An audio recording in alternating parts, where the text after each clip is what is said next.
Hello అండి. నమస్తే. Welcome to వంటల హరివిల్లు. సింపుల్ మెథడ్‌లో బ్రెయిన్ కర్రీని ఎలా చేసుకోవచ్చో చూద్దాం రండి. బ్రెయిన్ కర్రీ అంటే తినని వాళ్ళు కూడా ఒకసారి ఇలా చేసి పెట్టారంటే ఈ కర్రీకి అలవాటైపోతారు. ప్రాసెస్ చూద్దాం రండి. స్టవ్ పైన పాన్ పెట్టి అందులో 1 టేబుల్ స్పూన్ ఆయిల్ వేసి, ఒక పచ్చిమిర్చి అండ్ 2 పెద్ద ఉల్లిపాయలను చిన్నగా తరుక్కొని వేసుకొని వాటిని ఫ్రై చేస్తూ ఉండండి. ఉల్లిపాయలు టోటల్‌గా ఫ్రై అవ్వాల్సిన అవసరం లేదండి. 60% ఫ్రై అయితే సరిపోతుంది. అందులో కాస్త పుదీనా, పావు టీ స్పూన్ పసుపు, 1 teaspoon ginger garlic paste వేసి ఫ్రై చేయండి.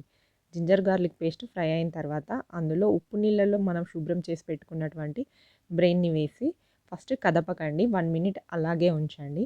1 మినిట్ తర్వాత దాన్ని గరిటెతో చిన్నగా కట్ చేస్తూ మనకు ఏ సైజులో అయితే ముక్కలు కట్ చేస్తే బావుంటుందో ఆ విధంగా కట్ చేస్తూ ఉండండి. చూస్తున్నారు కదా! ఈ విధంగా బ్రెయిన్‌ని మొత్తం చిన్నగా ముక్కలు చేస్తూ ఉండండి. పూర్తిగా చిన్న ముక్కలు చేయకండి. పూర్తిగా పెద్ద ముక్కలు కూడా చేయకండి. మీడియంగా ఇలా చిన్న ముక్కలుగా కట్ చేస్తూ బ్రెయిన్ కర్రీని మొత్తం ఫ్రై చేస్తూ ఉండండి.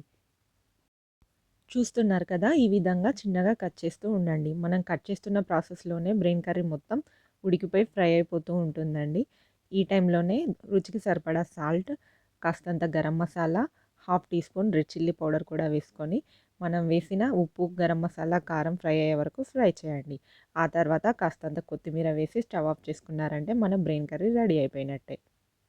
ఈ ఫ్రైని మనం అలాగే బౌల్‌లో వేసుకొని తినేయొచ్చండి. లేదంటే రైస్‌లోకైనా బావుంటుంది. లేదంటే సాంబార్, రసం లాంటి కర్రీస్‌లోకి సైడ్ డిష్‌లా అయినా బావుంటుంది.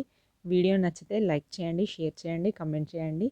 ఖచ్చితంగా ఈ రెసిపీని ట్రై చేసి ఎలా వచ్చిందో కమెంట్ చేయడం మాత్రం మర్చిపోవద్దు. ఇలాంటి సింపుల్ అండ్ ఈజీ రెసిపీస్ కోసం వంటల హరివిల్లు ఛానల్‌ని సబ్స్క్రైబ్ చేసుకోండి. Thanks for watching.